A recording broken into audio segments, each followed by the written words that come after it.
یا پھر بے روزگاری کے حوالے سے جو صورتحال ملک کے اندر ہے، میں اس پر کچھ عرض کرنا چاہوں گا۔ اس سے پہلے بھی میں اس ایوان میں یہ عرض کر چکا ہوں کہ بلوچستان اور خیبر پختونخوا میں بدامنی کی وجہ سے حکومتی رٹ ختم ہو چکی ہے اور مسلح قوتیں وہاں حکومت کر رہی ہیں، وہاں پر ٹیکس وصول کر رہے ہیں، روڈ کے اوپر پلازوں پر ٹولز وصول کر رہے ہیں، اور راکٹ لانچرز کے ساتھ اور انتہائی اعلیٰ ترین اسلحے کے ساتھ لیس گاؤں گاؤں پھر رہے ہیں، سڑکوں پہ وہ پہرے دے رہے ہیں۔ اور ابھی جو حال ہی میں بلوچستان میں ایک ہی دن میں 4-5 مقامات پر ریاستی اداروں پہ حملے ہوئے، ہماری مسلح افواج کے جوانوں پہ حملے ہوئے، یہ سب چیزیں وہ ہیں کہ اگر ایوان اس پر غور نہیں کرے گا تو پھر کون غور کرے گا؟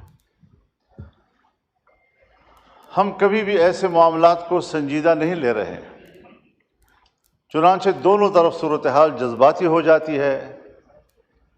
ایک فریق اس حد تک چلا جاتا ہے کہ پھر وہ علیحدگی کی باتیں شروع کر دیتا ہے، دوسری طرف بھی ہم طاقت کے ساتھ ان سے نمٹنے اور ہم مکمل طور پر ریاست کے تحفظ کے لیے آخری حد تک جانے کے لیے تیار ہیں، اس قسم کے بیانات صورتحال کو اور جذباتی بناتے ہیں اور دونوں طرف سے ایک انتہا پہ چلے جانے کا عمل وہ پاکستان کی سلامتی کے لیے آج ایک سوالیہ نشان بن گیا ہے۔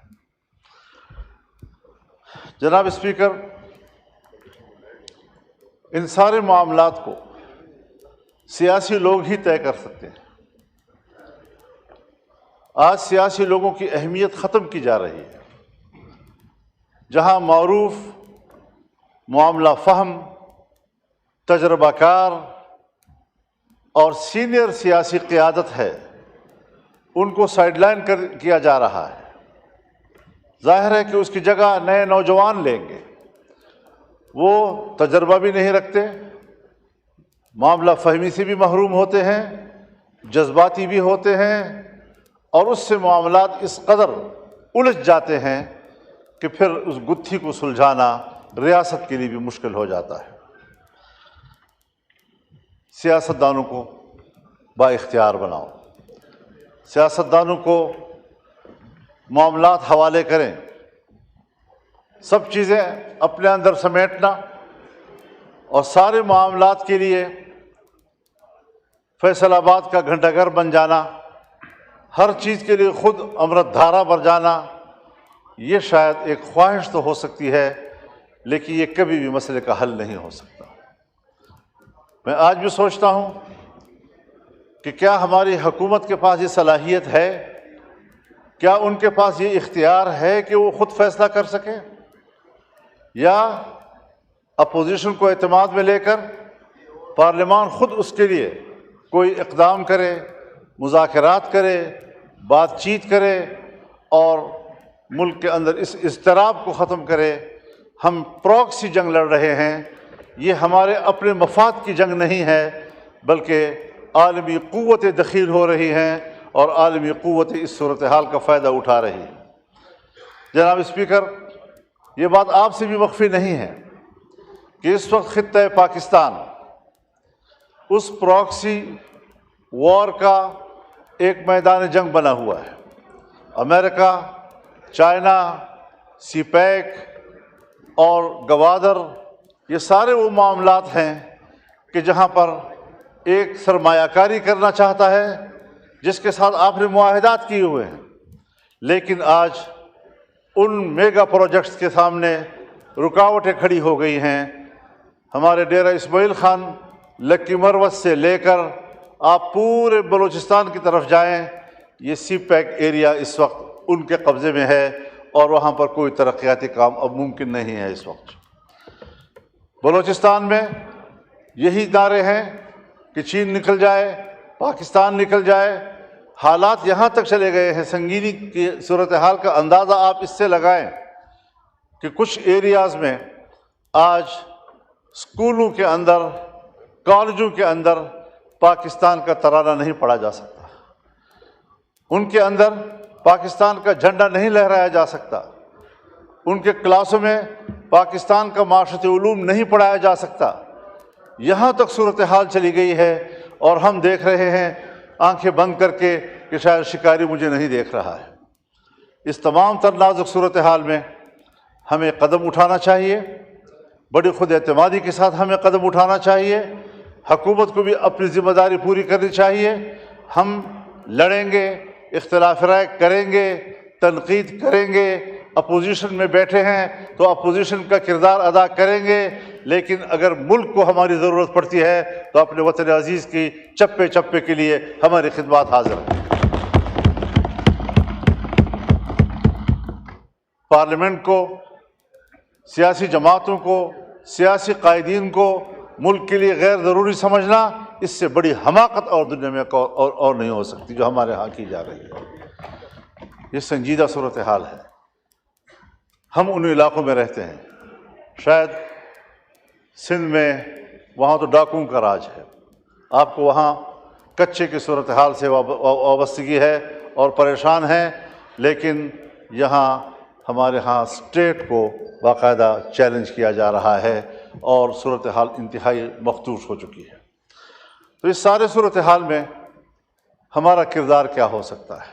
میں اب بھی یقین رکھتا ہوں کہ اگر پارلیمنٹ سے درخواست کی جائے کہ وہ آگے بڑھیں، بلوچستان میں جا کر بات کریں، لوگوں کے ساتھ گفتگو کریں،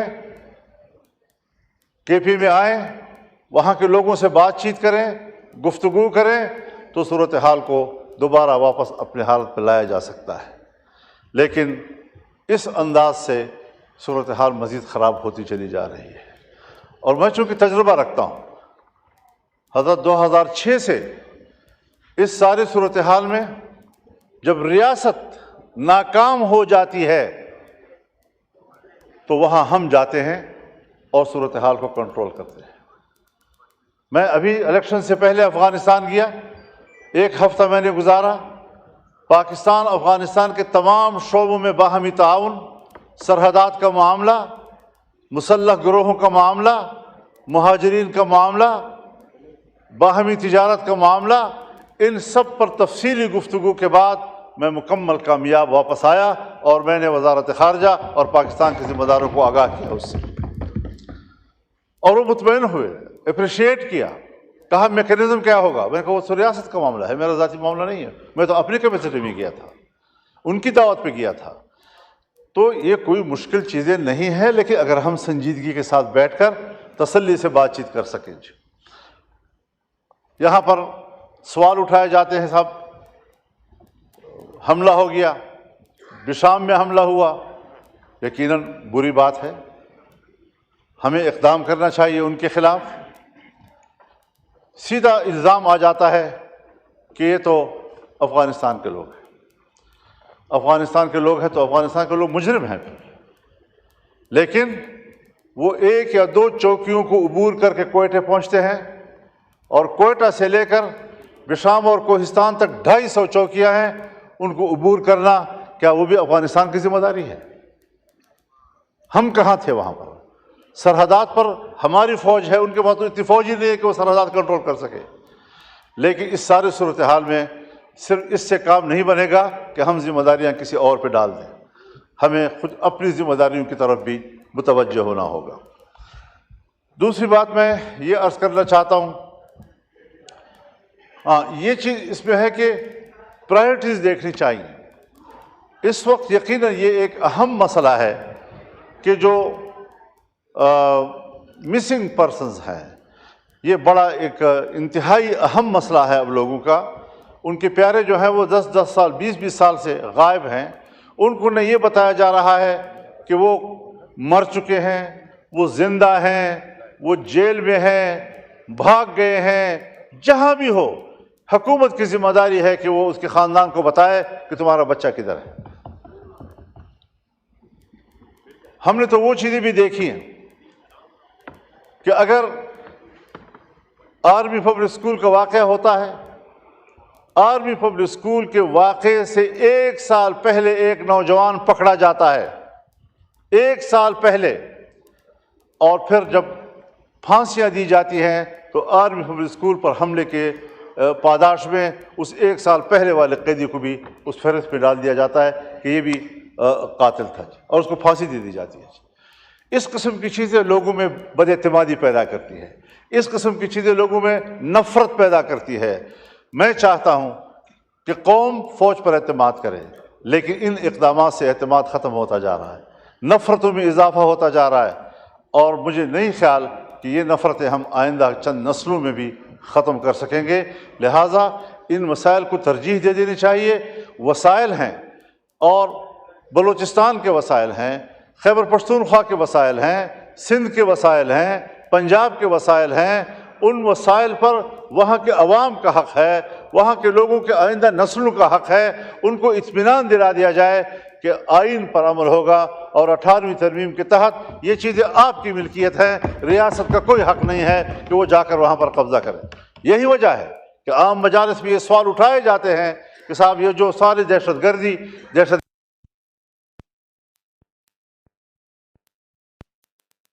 یہ در حقیقت ان وسائل پر قبضہ کرنے کی ایک وسیلہ ہے جو اس کے لیے استعمال ہو رہا ہے، جس کو لوگ ادراک رکھتے ہیں، اور اس پر سوالات اٹھائے جا رہے ہیں۔ دوسری بات یہ ہے جی کہ بے روزگاری کا معاملہ ہے۔ ہم لوگوں کو روزگار نہیں دے پا رہے ہیں، مہنگائی بڑھتی جا رہی ہے، گرتی ہوئی معیشت کو ہم دوبارہ نہیں اٹھا پا رہے۔ ابھی بڑی ایک طویل جنگ ہمیں لڑنی پڑے گی، اور بڑے احتیاط کے ساتھ۔ لیکن ایک طرف بے روزگاری ہے، ہم لوگوں کو نوکریاں نہیں دے سکتے، لوگوں کو روزگار فراہم نہیں کر سکتے۔ دوسری طرف ہم محکموں کو ختم کر رہے ہیں، PWD کو ہم ختم کر رہے ہیں، یوٹیلیٹی اسٹور کو ہم ختم کر رہے ہیں۔ 7-7 ہزار 10-10 ہزار ملازمین بیک وقت فارغ ہو جائیں گے۔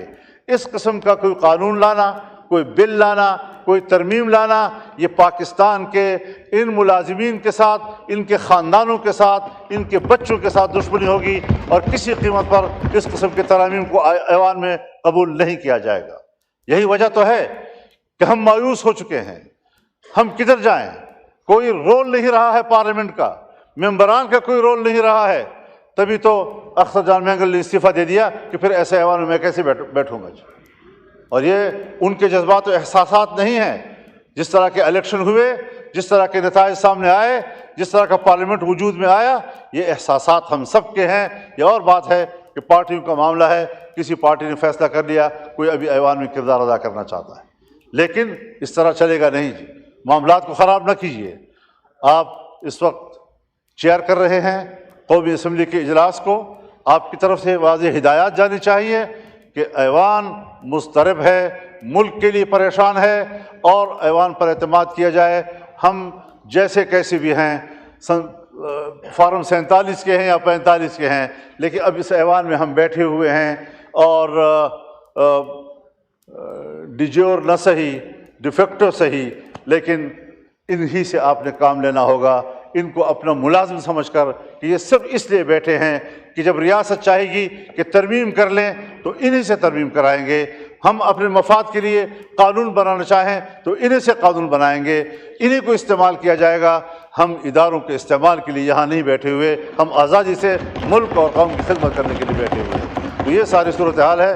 میں بہت ممنون ہوں آپ کا کہ مجھے آپ نے ان خیالات کا اظہار کرنے کا موقع دیا، اور ان کو سنجیدگی سے لیا جائے، اس کو خواہ ایک تقریر اور خطابت نہ سمجھا جائے۔ میں ان حالات کی وجہ سے انتہائی مضطرب ہوں، انتہائی پریشان ہوں اور مایوس ہوں کہ ہماری پارلیمنٹ کے پاس کردار ادا کرنے کا کوئی موقع موجود نہیں ہے۔ اللہ تعالی ہم پر فضل فرمائے۔